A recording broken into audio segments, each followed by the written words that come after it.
Long-term viewers of WhatCulture.com may recall me tooting my own cock over my cinematic track record only a few months ago. In the video, 10 actors who have only made one good movie, I included myself because I was in a documentary once and I got the same IMDb score as Mean Girls, Batman Returns, and Independence Day. One hit, one kill. But the reason I was practically tossing myself dry over this was because I didn't also have a back catalogue of dreadful movies diluting my imperious batting average. Basically, anyone can make a good film, but they usually suck muddy ass at some point as well. Which got me thinking, are there any actors out there who haven't? Have any of them delivered a winner every single time they've picked up a script? Well, we did some brain scratching here at What Culture, and yes, there are, so my name is Adam Cleary, and these are 10 famous actors who have never been in a bad movie. Number 10, Leonardo DiCaprio.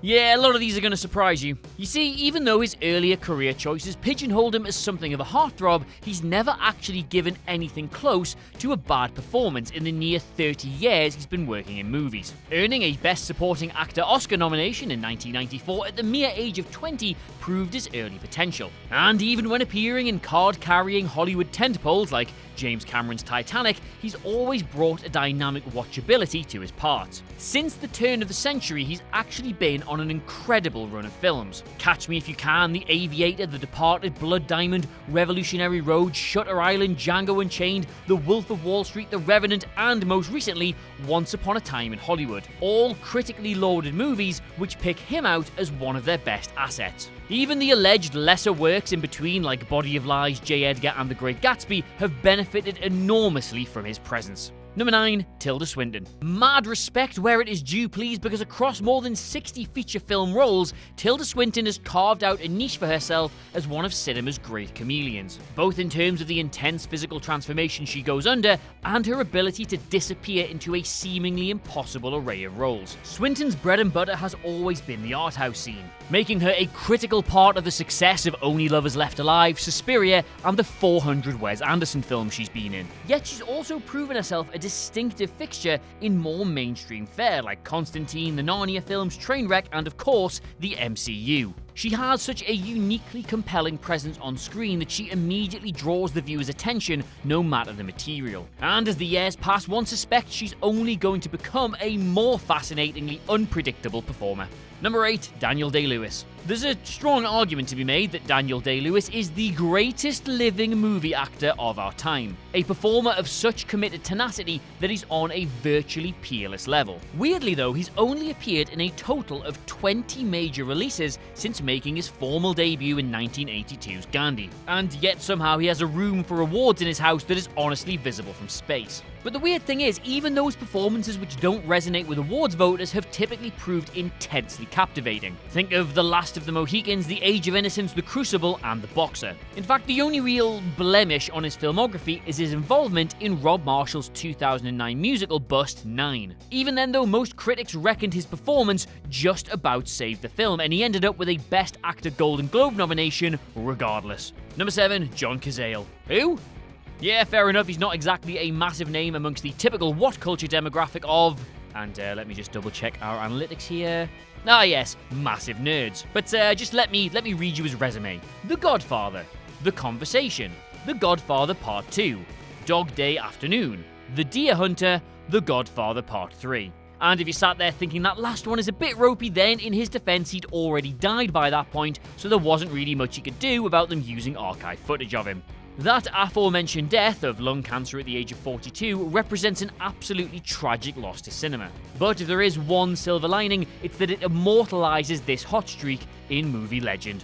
Number 6, Philip Seymour Hoffman. Speaking of untimely deaths that cemented a near-flawless movie career, it's not sentimental guff to say that Hoffman was easily one of the greatest actors of his generation. His most famous roles were of course in the art house-friendly award-bait fare like Capote, Doubt and the Master, but he's still brilliant in The Big Lebowski, Happiness, Punch Drunk Love, and Before the Devil Knows You're Dead. Plus, show me absolutely anybody else, living or dead, who could have talked about sharting as gracefully as he did in Along Came Polly, and well, you can't. Every performance brought something new to the table, and across his mere 46 years, he never once let laziness get the better of his work, unlike, I don't know, Just say me. Me.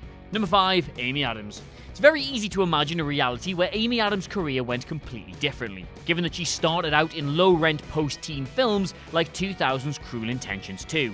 Yet miraculously, she managed to escape with her dignity and her career intact. Like, genuinely, she is part of a absolutely awful genre of movies, but somehow managed to only star in the relatively half-decent ones. Then, out of seemingly nowhere, she received a Best Supporting Actress nomination for her work in Junebug. In the 13 years since, she scooped an additional 5 nominations, somehow without a win, incredibly, while cementing herself as one of the best actresses of her generation.